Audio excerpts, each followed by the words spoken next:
started in genealogy when I was 7 years old. I was home from school one day and my grandmother showed me a book. This was written in 1881 on her father's family.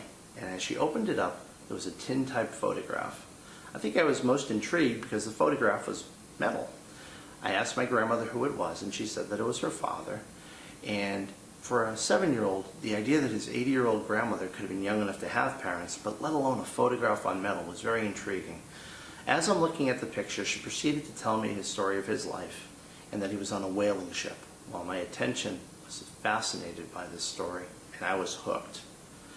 The book actually showed her parents all the way back to her immigrant ancestor, and it showed the marriage of her parents in 1874 and her first 2 siblings. So I asked my grandmother, Nana, why aren't you in the book? She explained she hadn't been born yet.